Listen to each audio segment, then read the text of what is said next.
Indian business tycoon Jindal سے کیوں ملتے ہیں؟ غالباً اس وقت یہ کام اگر مجھے یاد ہے درست تو محکمہ زراعت کے ذریعے کیے جاتے تھے. اب ہو سکتا ہے کہ میاں نواز شریف نے اس حوالے سے محکمہ زراعت کو اچھی طرح مطمئن کر دیا ہو, لیکن بہرحال محکمہ زراعت نے اب وہ چارج شیٹ واپس لے لی ہے, لیکن انہوں نے وجہ نہیں بتائی. تو ہو سکتا ہے کہ بھئی مستقبل قریب میں بتا دیں. آخر ساری زندگی تو شریف خاندان کو اقتدار میں نہیں رکھنا نا. خیر, میں وہ واپس آتی ہوں اشتہار والے معاملے پہ, جس میں ایک لفظ استعمال ہوا رانگ نمبر مولوی, جسے پڑھ کر مجھے یہ لگا کہ نہیں, نہ تو یہ محکمہ ریونیو ہے اور نہ ہی محکمہ زراعت. یہ تو ہو نہ ہو محکمہ فلم پروڈکشن کا کام ہے, کیونکہ اس نام کی فلم کے اب تک کئی سیکول آ چکے ہیں. اب لگتا ہے کہ سیزن کی مناسبت سے یہ اس کا تازہ ایڈیشن ہے, اور پھر اس کے بعد اس کی تصدیق بھی ہو گئی جب رجیم کی پالیسیوں کی خبر دینے والے صحافیوں نے یہ رپورٹ کیا کہ بہت اہم فیصلے ہو گئے ہیں, پاکستان اب ہارڈ سٹیٹ بننے جا رہا ہے اور اب مسلح جتھوں کی ڈسمینٹلنگ شروع ہو گئی ہے. اچھا, پھر انہی رپورٹرز کے ذریعے یہ اعتراف کیا گیا کہ ٹی ایل پی کو بنایا بھی اسٹیبلشمنٹ نے تھا اور اب اس پروجیکٹ کو وائنڈ اپ کرنے کا فیصلہ بھی ان کا ہی ہے, لہٰذا اب قانونی کارروائی کے لیے کیسز فائل ہوں گے اور کسی کو نہیں چھوڑا جائے گا. اچھا, پھر دوسرا فیصلہ یہ بتایا گیا کہ اب افغان طالبان سے لڑائی ہوگی. تیسرا فیصلہ یہ کہ پاکستان میں بیٹھ کر جو بھی طالبان کا دفاع کرے گا اس کو بھی نہیں چھوڑا جائے گا.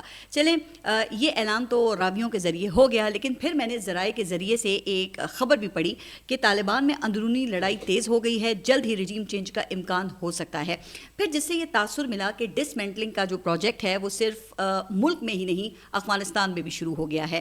اس پہ ذرا میں ابھی آگے چل کے مزید بات کروں گی, لیکن پہلے ذرا یہ جو ٹی ایل پی کی ہم بات کر رہے ہیں اس کو مکمل کر لیں, جنہیں کہا جاتا ہے کہ 2017 میں ایک اور رانگ نمبر کو گھر تک پہنچانے کے لیے بھرپور استعمال کیا گیا تھا. کسی پر سیاہی پھینکی گئی, کسی کو گولی لگی, اور میاں محمد نواز شریف کو تو جوتا ہی پڑ گیا تھا. پھر توہین مذہب کے نام پر ہمیں جتھے بھی دیکھنے کو ملے. یقیناً یہ سب واقعات ٹی ایل پی کی سیاست پر, ان کے ماضی پر, ان کے حالیہ فیصلوں پر سوالات اٹھاتے ہیں, اور یہ سوالات عدالتی فیصلوں میں بھی اٹھائے گئے ہیں. لیکن جناب, پروجیکٹ کو وائنڈ اپ کرنے کا فیصلہ ہو گیا ہے, مگر وہ پروجیکٹ مینیجر کہاں ہیں جس کے زرخیز دماغ کا یہ منصوبہ تھا؟ ان کا احتساب آخر کون کرے گا؟ شاید اس حوالے سے ابھی تک ہارڈ سٹیٹ کا آئین وہ خاموش ہے. اچھا, باقی رہے اشتہار میں عائد کیے گئے الزامات, تو ایسے سوالات تو آپ کو پتہ ہے کہ پہلے بھی ملکی اعلیٰ عدلیہ پوچھ چکی ہیں, جس پر ٹی ایل پی کا ایک ہی جواب آیا ہے کہ چندہ دینے والوں سے شناختی کارڈ کی کاپی نہیں لی جاتی ہے. اب اگر حکومت نے وقتی ضرورت کے تحت کوئی ایسی ایکسرسائز کرنی ہے تو کر لے. ہو سکتا ہے کہ کچھ افراد جو ہیں وہ نرغے میں آ بھی جائیں, لیکن بتایا یہ جاتا ہے کہ اس سے مجموعی طور پہ کوئی فرق نہیں پڑے گا. وہ آپ نے دیکھا نا کہ جس طرح وہ تربوز کے سیزن میں آپ مارکیٹ جاتے ہیں تو سیلز مین گردان پڑھ رہا ہوتا ہے کہ جو بھی کاٹو لال ہے لال ہے. تو آپ کو پتہ ہے نا کہ ملک میں موجود پیروں, فقیروں, سجادہ نشینوں اور خطیبوں کی اکثریت کا بھی یہی حال ہے, الا ماشاءاللہ, جس کے گھر پر چھاپہ ماریں گے عقیدت کا ایسا ہی مال مسروقہ برآمد ہو جائے گا. چونکہ صدیوں سے عقیدت کا کاروبار یہ کرنسی اور سونے میں ہی تو ہوتا آیا ہے, جو جاری رہے گا جب تک عقیدت مندوں کی سوچ میں تبدیلی نہیں آئے گی, جو ظاہر ہے کہ پھر شعور سے ہی آئے گی, ڈنڈے سے تو کبھی نہیں آ سکتی ہے. اور ویسے بھی سب سے بڑے ڈنڈا پیر کو تو اس کاروبار عقیدت پر کبھی اعتراض ہی نہیں ہوا. آخر ایسے اتحادیوں پر کون ہاتھ ڈالتا ہے جو بوقت ضرورت عوام کو مذہب کی ڈوز دے کر سلانے اور جگانے کا فریضہ سر انجام دیتے ہیں. اب سعد رضوی کی تو بدقسمتی ہے کہ وہ غلطی سے رانگ سائٹ پر چلے گئے, ورنہ وہ بھی اس واقعے سے پہلے رائٹ نمبر ہی ہوا کرتے تھے. ایسے میں اب کئی اور بھی ہیں جو کام تو رانگ کرتے ہیں لیکن ریاست کی رائٹ سائٹ کے اوپر کھڑے ہوئے ہیں. اس لیے مسئلہ رائٹ اور رانگ کا نہیں, طاقت اور ضرورت کا ہے. وہ انصاف کا زرعی اصول ہے نا کہ انصاف نہ صرف ہونا چاہیے بلکہ ہوتا ہوا نظر بھی آنا چاہیے. لیکن لگتا ہے کہ ہارڈ سٹیٹ میں اس کا مطلب ہی تبدیل ہو گیا ہے. اب یہ کہا جاتا ہے کہ طاقت کا استعمال نہ صرف ہونا چاہیے بلکہ ہوتا ہوا نظر بھی آنا چاہیے, اور اس کا سامنا پاکستان تحریک انصاف کہتی ہے کہ وہ اور عمران خان گزشتہ 3 سالوں سے کر رہے ہیں. اچھا, اس حوالے سے اپنے ایکس اکاؤنٹ پر جاری تازہ بیان میں عمران خان کا کہنا یہ ہے کہ ماضی کے ڈکٹیٹرز کے ادوار میں بھی ظلم و ستم کی تاریخ رقم کی گئی, مگر عاصم منیر نے ہر حد عبور کر لی ہے. 2 سال میں پاکستان میں سویلینز کے قتل عام کے 4 بڑے واقعات ہوئے, جن میں پہلا 9 مئی, دوسرا 26 نومبر, تیسرا آزاد کشمیر اور چوتھا مرید کے قتل عام ہے. اس کے بعد عمران خان کہتے ہیں کہ سب سے زیادہ باعث تکلیف بات یہ ہے کہ ان تمام واقعات میں کوئی بیرونی دشمن نہیں بلکہ اپنی ہی پولیس, رینجرز اور پیرا ملٹری فورسز کے ہاتھوں اپنے ہی ہم وطنوں کو بے دردی سے شہید کیا گیا, جو سوشل میڈیا پر گردش کرنے والی ویڈیوز سے ثابت ہے. اچھا, پھر وہ یہ کہتے ہیں کہ مجھے اس بات کا بھی دکھ اور افسوس ہے کہ قتل عام کے جتنے بھی واقعات ہوئے نہ ہی اس پر کوئی جوڈیشل کمیشن بنا اور نہ ہی کوئی انکوائری ہوئی اور نہ ہی ذمہ داران کو سزا سنائی گئی ہے، جس کے بعد انہوں نے مرید کے واقعے پر جوڈیشل کمیشن بنانے کا مطالبہ کیا اور کہا کہ اس کمیشن میں خاص طور پہ آئی جی پنجاب عثمان انور اور آئی جی اسلام آباد ناصر رضوی کو تحقیقات میں شامل کیا جائے۔ پھر عمران خان نے پارٹی کو ہدایت دی کہ خیبر پختونخوا کی حدود میں آئندہ جمعے کی نماز کے بعد انکوائری کے مطالبے پر احتجاج کرے، جس میں دیگر جماعتوں کو بھی دعوت دیتے ہوئے کہا کہ اگر اس بربریت کو نہ روکا گیا تو باری باری سب کی باری آئے گی۔ اب پتہ نہیں کہ باقی جماعتیں جو ہیں وہ اس پر کیا جواب دیتی ہیں، لیکن مجھے کسی مشترکہ احتجاج کا امکان تو نظر نہیں آ رہا۔ شاید ہر کسی کو یہ ڈر ہے کہ ایسا کرنے کی صورت میں کہیں وقت سے پہلے ہی رانگ نمبر نہ لگ جائے، لیکن عمران خان کے جو اوپننگ بیٹسمین ہیں لگتا ہے کہ ان کو اس کی فکر نہیں ہے۔ میں بات کر رہی ہوں سہیل آفریدی کی، جن کو عمران خان نے خاص طور پہ مخاطب کیا اور یہ کہا کہ سہیل آفریدی کو خصوصی پیغام دینا چاہتا ہوں کہ وہ میرا اوپننگ بیٹسمین ہے، لہٰذا اسے کھل کر کھیلنا چاہیے۔ پھر جس کا مظاہرہ سہیل آفریدی نے کیا بھی، چارج سنبھالتے ہی پہلا شاٹ کھیلا اور آئی جی خیبر پختونخوا کو طلب کر لیا ہے، یہ پوچھنے کے لیے کہ پاکستان تحریک انصاف کی کارکن صنم جاوید کے اغوا کیس کا کیا بنا، انہیں پشاور سے اغوا کر کے کس طرح سے کوٹ لکھپت جیل لاہور لے جایا گیا۔ اب دیکھتے ہیں کہ آئی جی صاحب اس کا کیا عذر پیش کرتے ہیں، چونکہ رپورٹڈلی خیبر پختونخوا میں موجود فیڈرل بیوروکریسی وفاق سے کنٹرول ہوتی ہے، جہاں پہ حکم پھر محسن نقوی صاحب کا چلتا ہے۔ اب سہیل آفریدی کے ساتھ یہ نظام کیسے چلتا ہے، یہ یقیناً نو منتخب وزیر اعلیٰ کے لیے اس وقت سب سے بڑا چیلنج ہے۔ ظاہر ہے کہ اس طرح کے چوکو چھکوں سے آغاز کرنے والے پر پھر کاؤنٹر اٹیک تو آئے گا۔ ویسے بھی چوکے چھکے کھانے کے بعد بولر جو ہے وہ اکثر باؤنسر کرتے ہیں، اور ایسے باؤنسرز کے لیے پھر سہیل آفریدی کو بھی ذہنی طور پہ تیار رہنا ہوگا۔ ویسے وہ خود بھی یہ کہہ چکے ہیں نا کہ میں عمران خان کے لیے قربانی دینے کے لیے ہر وقت تیار ہوں۔ پھر عمران خان نے بھی انہیں اپنا اوپننگ بیٹر قرار دیا ہے، جس کا مطلب یہ ہے کہ وہ پھر لمبی گیم کے لیے تیار ہیں، چونکہ اوپنر کے بعد بھی پھر پیچھے وہ باقی 10 کھلاڑی ہوتے ہیں۔ یہی وجہ ہے کہ عمران خان نے آتے ہی پہلا چھکا وہ گورنر خیبر پختونخوا فیصل کریم کنڈی کو لگایا، اور مزے کی بات یہ ہے کہ یہ چھکا گورنر فیصل کریم کنڈی کو اپنے ہوم گراؤنڈ پر ہی پڑا ہے۔ پہلے تو وہ حلف لینے سے انکاری تھے، پھر وہ ہوا کے گھوڑے پر سوار کراچی پہنچے تھے، لگتا ہے کہ کراچی والے بھی تماشا دیکھ رہے تھے، لیکن تماشا نہ ہوا۔ خیبر پختونخوا اسمبلی نے پھر عمران خان کی آواز پر لبیک کہا، اور آپ نے دیکھا کہ ان کا ایک ممبر بھی نہیں ٹوٹا۔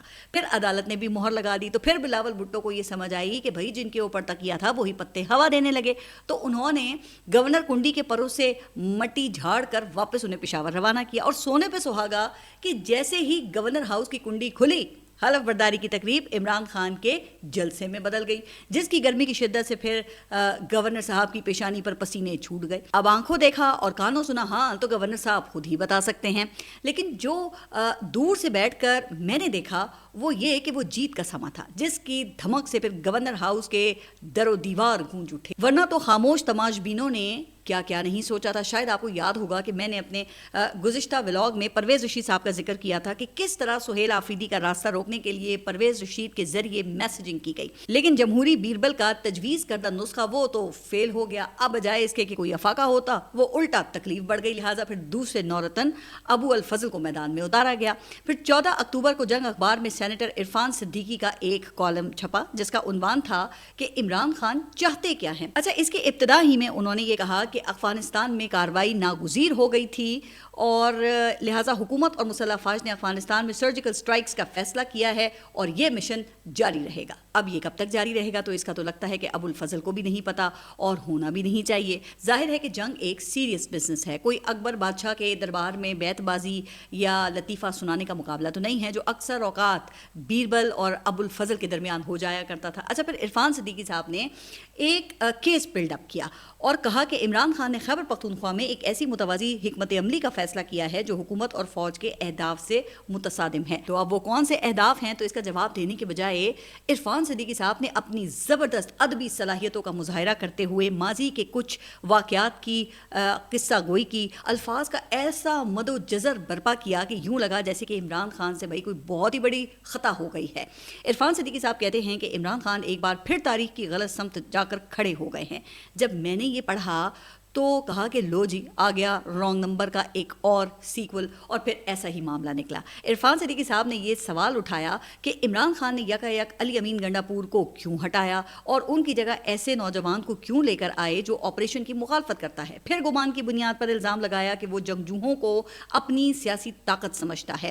اب دو باتیں تو عرفان صدیقی صاحب کی درست ہیں کہ سہیل آفریدی ملٹری آپریشنز کے خلاف ہیں اور نوجوان بھی ہیں، لیکن یہ جنگجوؤں کو سیاسی طاقت سمجھنے والی بات وہ سمجھ نہیں آئی، کیونکہ منتخب ہونے کے بعد سہیل آفریدی نے اپنی جو پہلی تقریر ہے اس میں یہ کہا تھا کہ میں سب سے پہلے پاکستانی اور پھر پختون یا قبائلی ہوں، جبکہ حلف میں بھی وہ پاکستان کے مفادات کی تحفظ کی قسم کھا چکے ہیں۔ تو پھر سوچنے کی بات ہے نا کہ آخر ان الزامات کی وجہ کیا ہے۔ لیکن جب وہ گورنر ہاؤس میں حلف برداری کی تقریب ہوئی نا تو عرفان صدیقی صاحب کا پھر سارا مسئلہ سمجھ میں آ گیا۔ مسئلہ یہ ہے کہ سہیل آفریدی نے آئی ایس ایف کے تجربے کی بنیاد پر اپنی پہلی تقریر میں یہ کہا تھا کہ میں احتجاج کرنا بہت اچھی طرح سے جانتا ہوں۔ پھر آپ نے یہ دیکھا کہ ان کی حلف برداری کی تقریب میں I S F forefront پر موجود تھی، نظر آ رہی تھی نا۔ پھر سہیل آفریدی کے ساتھ ان کے تعلق کو دیکھ کر یہ بھی تاثر ملا کہ پاکستان تحریک انصاف کا اسٹوڈنٹ ونگ وہ متحرک ہو گیا ہے، اس لیے حکومت کو خطرہ ہے کہ کہیں اسٹوڈنٹس احتجاج نہ شروع کر دیں، جس سے خبردار کرنے کے لیے پھر عرفان صدیقی صاحب نے وارننگ شاٹ پھینکا، لیکن کندھا وہ D G I S P R کا استعمال کیا۔ انہوں نے کہا کہ جنرل احمد شریف نے کہا تھا کہ ایک فرد دہشت گردی واپس لایا، لہٰذا ریاست عوام کو اس کے فیصلے اور اس کی خواہش پر نہیں چھوڑ سکتی۔ اچھا جی، ویسے جن کے پاس عوام کا مینڈیٹ ہے، اگر اس کے فیصلے پر عوام کو نہ چھوڑا جائے تو کیا عوام کو آپ کی خواہش اور آپ کے فیصلوں پر چھوڑا جائے؟ جن کے پاس نہ مینڈیٹ ہے اور نہ ہی فیصلوں کا اختیار، لیکن خواہش یہ ہے کہ اقتدار کا مشن وہ جاری رہے۔ پھر عرفان صدیقی صاحب نے صرف خدشے کی بنیاد پر ایک شوشہ چھوڑا کہ عمران خان دہشت گردوں کی محبت میں خود بھی ایک خوفناک جنگی مہم کے قریب پہنچ چکے ہیں، جس کے بعد پھر عمران خان نے رجیم کی جانب سے اس پروپیگنڈے کا جواب دیا۔ انہوں نے اپنی ایکس پوسٹ میں کہا کہ پالیسی اختلاف پر ریاست مخالف کا لیبل لگانے والوں کی دکان بند ہونی چاہیے۔ اب خان صاحب کو کیا پتا کہ اگر یہ دکان بند ہو گئی تو پھر ابو الفضل اور بیربل وہ کیا کریں گے، کیونکہ اصولوں کا ایندھن تو کب کا جلا کر ختم کر چکے ہیں۔ اب سیاسی وجود میں صرف قبولیت کا کرنٹ بچا ہے جو کسی بھی وقت ختم ہو سکتا ہے۔ بہرحال عمران خان نے اس بات کو واضح کیا کہ ہم D G I S P R کو نہیں، خیبر پختونخوا کی عوام کو جواب دہ ہیں۔ انہوں نے کہا کہ میری فوج سے کوئی دشمنی نہیں ہے، فوج بھی میری ہے، ملک بھی میرا ہے اور عوام بھی میری ہے۔ مجھے افسوس ہوتا ہے جب دہشت گردی کی جنگ میں فوج کے سپاہیوں کا خون بہتا ہے، مگر اس کے باوجود بد امنی قائم رہتی ہے اور دونوں طرف ہمارے لوگ مارے جاتے ہیں۔ پھر دونوں اطراف کی وضاحت کی گئی کہ ایک طرف سیکیورٹی فورسز اور دوسری طرف عام لوگ جو کولیٹرل ڈیمیج کا نشانہ بنتے ہیں، جس کے لیے پھر انہوں نے دوبارہ افغانستان سے مذاکرات پر زور دیا۔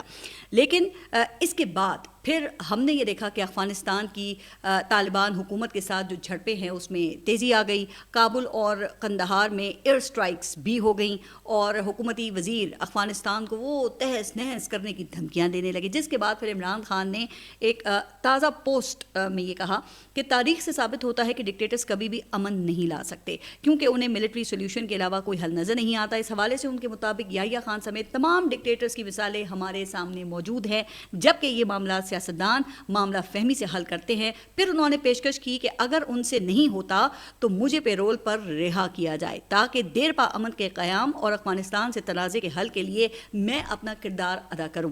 تو کیا ایسا ممکن ہے؟ تو جناب فی الحال تو ایسا ہوتا دکھائی نہیں دیتا، چونکہ کہا یہ جا رہا ہے کہ رجیم انہیں رانگ نمبر بنا کر پیش کر رہی ہے۔ اب جب سے یہ وزیر اعلیٰ کی تبدیلی کے عمل کا آغاز ہوا ہے اور افغانستان کا جو ایشو ہے وہ آپ نے دیکھا کہ اٹھا ہے، تو عمران خان کے خلاف چارج شیٹ میں دہشت گردوں کی حمایت والا نقطہ وہ سب سے اوپر آ گیا ہے۔ اچھا، ایسا نہیں ہے کہ صرف عمران خان ہی افغانستان کے ساتھ مذاکرات کی بات کر رہے ہیں۔ مولانا فضل الرحمان نے تو یہاں تک کہا ہے کہ افغانستان کے ساتھ جنگ میں قوم متحد نہیں ہے، لیکن حکومت نے ان پہ ریاست مخالف ہونے کا کوئی لیبل نہیں لگایا۔ وہ اب بھی رائٹ نمبر ہیں، کیونکہ حکومت کے لیے 26ویں آئینی ترمیم سے لے کے سہیل آفریدی کے انتخاب تک وہ تاریخ کے درست سمت میں کھڑے ہیں۔ اچھا، پھر مفتی تقی عثمانی کا موقف بھی آیا اور وہ بھی رائٹ نمبر ہیں۔ ان کے مطابق افغانستان کی جنگ امت اسلامیہ کے لیے تشویشناک خبر ہے جس پر ان کے آنسو نکل پڑے، لیکن کسی نے مفتی صاحب کے اوپر کوئی لیبل نہیں لگایا اور لگانا بھی نہیں چاہیے، چونکہ وہ یہ بات بڑی دردمندی سے کر رہے ہیں۔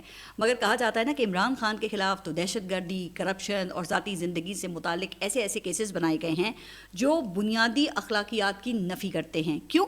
بھئی کیونکہ پاکستان تحریک انصاف کہتی ہے کہ عمران خان نے طاقت کے سامنے جھکنے سے انکار کیا ہے. آپ اندازہ کریں کہ آج القادر کیس کی اپیل لگی ہے تو توشہ خانہ 2 کا جو کیس ہے وہ اپنے فیصلے تک پہنچ گیا ہے. اب ٹائمنگ کا خیال دیکھیں آپ کہ گزشتہ روز عمران خان کے وکیل دلائل دے رہے تھے اور پھر گھنٹوں تک سماعت ہوئی جس کے اختتام پر خان صاحب کے وکیل نے یہ کہا کہ پیر کا وقت آپ دے دیں, لیکن جج نے یہ کہا کہ نہیں کل یعنی کہ آج مکمل کریں, جس کے بعد فیصلہ محفوظ. اب کچھ جو قانونی ماہرین ہیں وہ یہ کہتے ہیں کہ سب کو پتہ ہے کہ کیا فیصلہ آنا ہے, کیونکہ توشہ خانہ سے متعلق یہ تیسرا کیس ہے. پہلا کیس جج ہمایوں دلاور نے سنا, پھر جج بشیر نے سنا, اب جج شاہ رخ ارجمند سن رہے ہیں. ویسے یہ بھی کمال ہی ہے کیونکہ قانون میں ایک جیسی فرد جرم پر ایک سے زائد بار ٹرائل نہیں کیا جاتا. اب اگر ایسا کیا گیا ہے تو پھر یہ کہا جا رہا ہے کہ نتیجہ بھی وہی ہو سکتا ہے جو کہ پہلے 2 ٹرائل کا آیا تھا.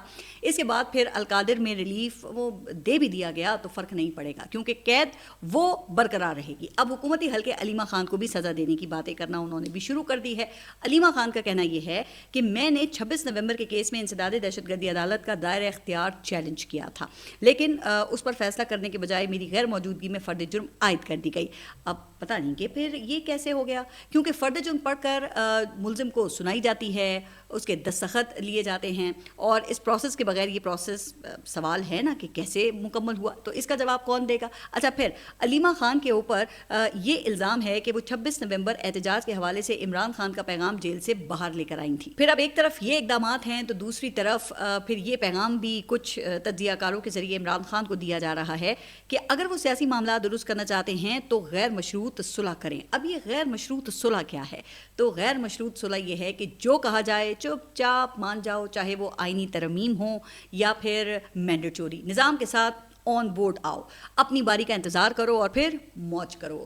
اب اس بات کا اندازہ آپ اس بات سے لگائیں نا کہ علی امین گنڈا پور تو چلے گئے ہیں لیکن ان کے سابق ترجمان بیرسٹر سیف کو اب بھی عمران خان تک رسائی حاصل ہے. اب ہو سکتا ہے کہ ان کو نئی کابینہ میں شامل کروانے کا مطالبہ کیا گیا ہو, چونکہ 2 دنوں میں ان کی 2 ملاقاتیں عمران خان کے ساتھ ہو چکی ہیں جس میں بیرسٹر سیف نے اغوان پالیسی پر عمران خان کے تحفظات تو بیان کیے لیکن لفظ جو ہے وہ رائٹ نمبر والے استعمال کیے ہیں.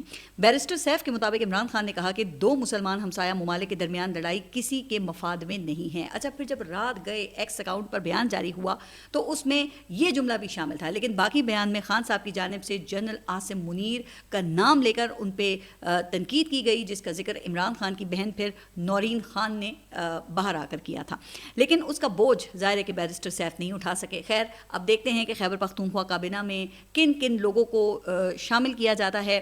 لیکن جہاں تک یہ رائٹ اور رانگ نمبرز کی بات ہو رہی ہے تو خواجہ سعد رفیق کے بیان کا ذکر کرنا بھی یہاں پہ بڑا ضروری ہے. وہ سہیل آفریدی کے وزیر اعلیٰ بننے پر اپنی ایکس پوسٹ میں کہتے ہیں کہ مڈل کلاس سے تعلق رکھنے والے خیبر پختونخوا کے نئے وزیر اعلیٰ بھولے بادشاہ لگتے ہیں, وہ بھی عشق عمران میں مبتلا ہیں. یہ کمبخت مڈل کلاسی سیاسی کارکن اسٹریٹ فائٹر ہوتے ہیں, لیڈر اور جماعت کے عشق میں لڑتے لڑتے تنے تنہا تلوار سونت کر مخالف کی صفوں میں گھس جاتے ہیں اور سب سے پہلے مارے جاتے ہیں. خوش قسمتی سے بچ کر واپس آ جائیں تو اپنے مار دیتے ہیں. ان غیر منظم اور نیم جمہوری جماعتوں میں سازشی جیتتے ہیں, تلخ سچ بولنے والے نہیں. مڈل کلاسیوں کو تھپکی لڑنے کے لیے دی جاتی ہے, حکمرانیوں کے لیے نہیں. وقت آنے پر سہیل آفریدی صاحب کے عشق کا بھوت خود عمران خان صاحب ہی اتاریں گے.